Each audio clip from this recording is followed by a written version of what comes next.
বাংলাদেশের সামনে খোলা আছে এক অপার সম্ভাবনার দ্বার। এখন নব উদ্যমে সেই সম্ভাবনা কাজে লাগাতে মাঠে নেমেছে বাংলাদেশ।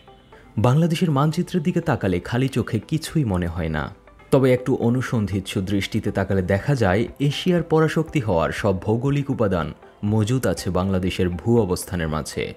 স্বাধীনতার পর থেকে নানা সময়ে বাংলাদেশ এই ভৌগোলিক অবস্থানের সুবিধা পুরোপুরি লাভ করতে পারেনি। নানা সময় বাংলাদেশ নিজেদের ভূকৌশলগত এই সুবিধা লাভ করার জন্য পদক্ষেপ নেওয়ার চেষ্টা করলেও তা যেন মাথা ব্যথার কারণ হয়ে দাঁড়িয়েছিল প্রতিবেশী ভারতের। ফলে বাংলাদেশ বারবার নিজেদের সুবিধা আদায়ের পথে বাধাগ্রস্ত হয়েছে। বাংলাদেশের সবচেয়ে বড় ভৌগোলিক সুবিধা হচ্ছে বিশ্বের নৌবাণিজ্য রুটের সাথে সরাসরি সংযোগ। বাংলাদেশ তার দক্ষিণের বঙ্গোপসাগরের মাধ্যমে সরাসরি আন্তর্জাতিক সমুদ্র সীমার পূর্ব পশ্চিম শিপিং রুটের সাথে যুক্ত। অথচ বিশ্বের এমন ৪৪টি দেশ আছে যাদের কোনো সমুদ্র সীমা নেই। তারা অন্য দেশের সমুদ্র বন্দর ব্যবহার করে আমদানি রপ্তানি করে থাকে। এসব দেশকে ভূবেষ্টিত দেশ বলা হয়ে থাকে।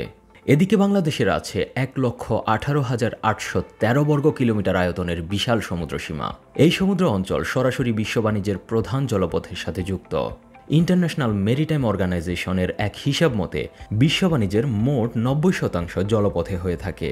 আবার মেরিটাইম ট্রেডে ৬০% হয়ে থাকে বঙ্গোপসাগরের আশপাশ দিয়ে। কাজে লাগাতে পারলে এটা বাংলাদেশের জন্য বিশাল সুবিধা বয়ে আনবে। বাংলাদেশের জন্য হিমালয়ের পাদদেশ থেকে বাণিজ্যের বার্তা নিয়ে আসছে ভূবেষ্টিত নেপাল এবং ভুটান। এই দুই দেশের কোনো সমুদ্র বন্দর না থাকায় তারা ভারত ও চীনের উপর সমুদ্রপথে আমদানি রপ্তানির জন্য নির্ভরশীল। তবে তাদের জন্য সবচেয়ে সুবিধাজনক সমুদ্রবন্দর হচ্ছে বাংলাদেশের চট্টগ্রাম সমুদ্রবন্দর।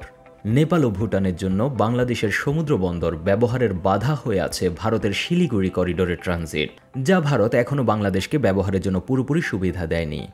এদিকে ভারতের উত্তর পূর্বাঞ্চলীয় 7 সিস্টার্স খ্যাত রাজ্যগুলো একই সমস্যায় আক্রান্ত। তাদের কোনো সমুদ্রবন্দর নেই।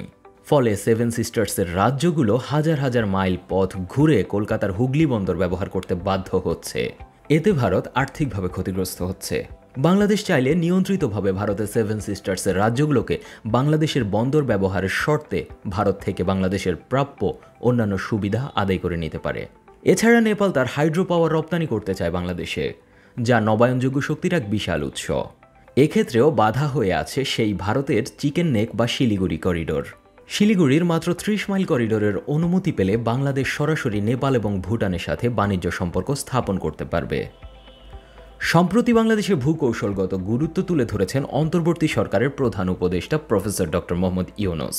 তিনি বলেছেন, প্রকৃতির আশীর্বাদ ঠিকঠাক কাজে লাগাতে পারলে কেউ লোহার দড়ি দিয়েও আটকে রাখতে পারবে না বাংলাদেশকে। মস্ত বড় সুযোগ, পৃথিবীর দরজা আমাদের সামনে খোলা।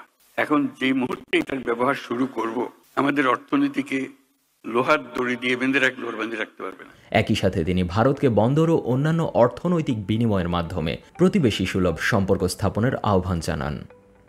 যদিও অতীতে বাংলাদেশের প্রতিবেশী ভারতের কর্তৃত্ববাদী আচরণের ফলে বাংলাদেশের মানুষ অসন্তুষ্ট হয়েছে।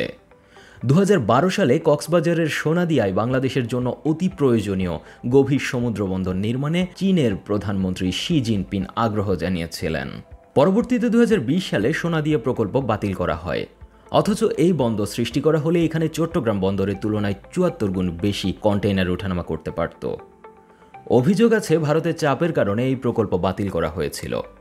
পরবর্তীতে জাপানের সংশ্লিষ্টতায় মাতারবাড়িতে আরেকটি গভীর সমুদ্র বন্দর নির্মাণের কাজ শুরু হয়েছিল। বিশ্লেষকরা বলছেন, বাংলাদেশ শুধু তার গভীর সমুদ্র বন্দর ব্যবহার করার বিনিময়ে বিলিয়ন বিলিয়ন ডলার আয় করতে পারে। যেখানে একই নৌপথের সুবিধা নিয়ে সিঙ্গাপুর তার জিডিপির ৭% পায় সমুদ্র বন্দর ব্যবহার করার মাধ্যমে। বাংলাদেশের সমুদ্রপথ ব্যবহার করে যেসব সুবিধা পেতে পারে তার মধ্যে প্রথমত মালাক্কা প্রণালী এবং চীন, জাপান ও কোরিয়াগামী জাহাজগুলোতে বাংকারিং বা জাহাজের জ্বালানি বিক্রি করে নগদ ডলার আয় করতে পারবে। এছাড়া কন্টেইনার হ্যান্ডেলিং সেবা প্রদান এবং বন্দর সেবা প্রদান করে লাভবান হওয়ার সুযোগ রয়েছে। একই সাথে বাংলাদেশ হতে পারে এই অঞ্চলের সফল ট্রান্সশিপমেন্ট হাব। বিশ্বের ২০% ট্রান্সশিপমেন্ট কার্গো সিঙ্গাপুরের হাত ধরে যায়। এদিকে বাংলাদেশের জন্য বড় সুবিধা অপেক্ষা করছে। বাংলাদেশের ভৌগোলিক মানচিত্রের দিকে তাকালে দেখা যায় বাংলাদেশের সবচেয়ে বড় শক্তি তার ভৌগোলিক অবস্থান। এখন শুধু ভৌগোলিক অবস্থান কাজে লাগিয়ে ভূ অর্থনৈতিক প্রভাব বৃদ্ধি করার মাধ্যমে এশিয়ার পরাশক্তি হওয়ার হাতছানি বাংলাদেশের সামনে।